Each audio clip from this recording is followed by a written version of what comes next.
একটা গুলি চালানো ঘটনা শোনা অভিজাত এলাকা, ব্যারাকপুরের অভিজাত এলাকা, সবথেকে অভিজাত এলাকা।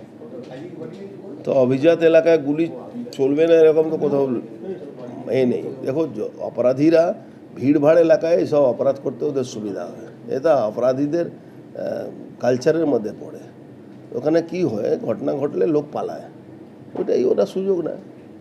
এত সহজে পালাচ্ছে, পুলিশ কোনো ব্যবস্থা নিচ্ছে না, কি করবে? আমার কাছে যা খবর আছে, কোনো জমি জায়গা নিয়ে ওকে বারবার থ্রেট আসছিল। পুরো ঘটনাটা আমি জানি না, এবার ওর বাড়ি যাব, শুনবো, কথা শুনে বলতে পারবো। আপনার সাথে পুলিশের কোনো কথা হয়েছে এই বিষয়টা নিয়ে? পুলিশের সঙ্গে আমি কথা বলি না, আমি মাঝে মাঝে সিপির সঙ্গে কথা বলি। ওখানকার পুলিশকে বলে কোনো লাভ নেই। আজকে 1 মাসের মধ্যে 2টো মার্ডার হয়ে গেল, একজন ব্যবসায়ী মার্ডার, একজন মাত্র 4 লাখ টাকা ধার নিয়েছে, তার জন্য খুন হয়ে গেল।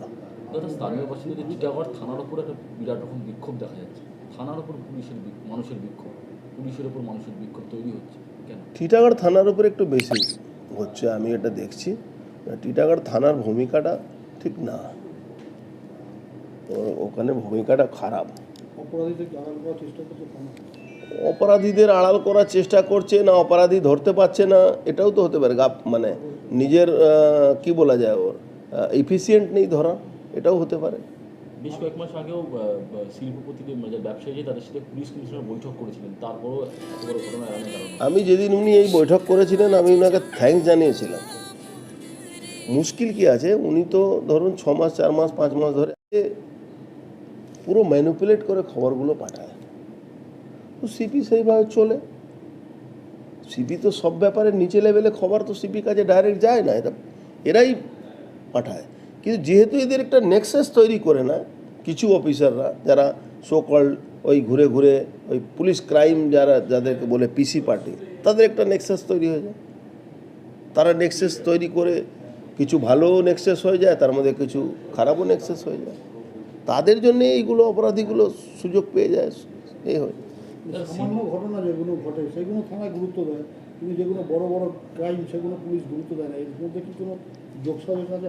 গুরুত্ব দেয় না কেন, এটা তো একটা বড় প্রশ্ন। ছোট অপরাধী হোক বড় অপরাধী হোক, সেটা গুরুত্ব দেওয়া দেখা দরকার ছিল।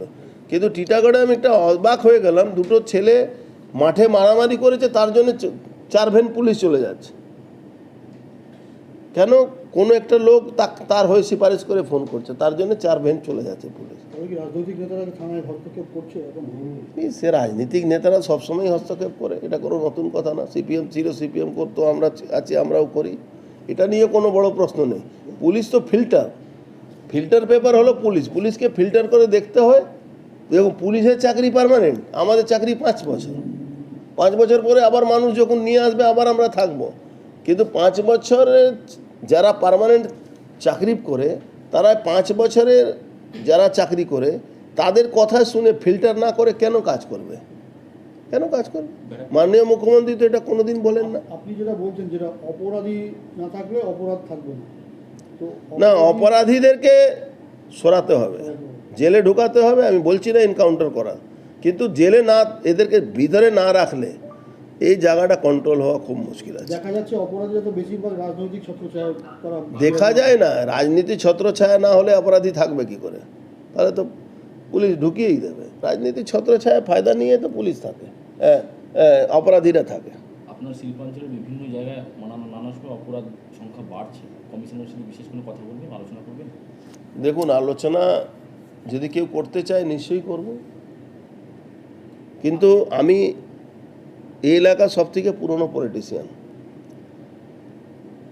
99% যখন পুলিশ কমিশনার ছিল না, পুলিশ কমিশনার হওয়ার পরেও আমার থেকে কিন্তু খবর নিত। কিন্তু এখনই সব বন্ধ হয়ে গেছে, এখন কেউ খবরও নেয় না। এই খবর না নেওয়া বা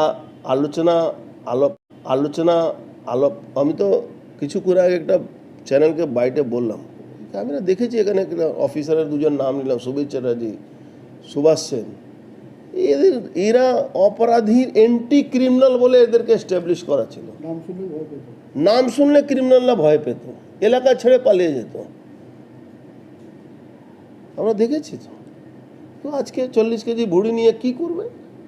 যার যে হাঁটতেই পারবে না, সে আমার অপরাধীদেরকে ধরবে নাকি? হয় নাকি? শুধু নিজের হিসাবে কিছু লোক তাদেরকে পরিচালনা করে, এটা ক্ষতি হচ্ছে পার্টির। আমি এটা বলো, পার্টির ক্ষতি হচ্ছে। দলের ক্ষতি হচ্ছে। দলকে জানিয়েছেন? দলকে তো জানাবোই, না জানাবার কি আছে।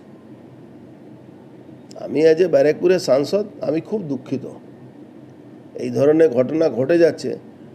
আর আমরা জানি এই অপরাধীরা এইভাবে মুক্ত বিচরণ করছে, আমরা কিছু করতে পারছি না।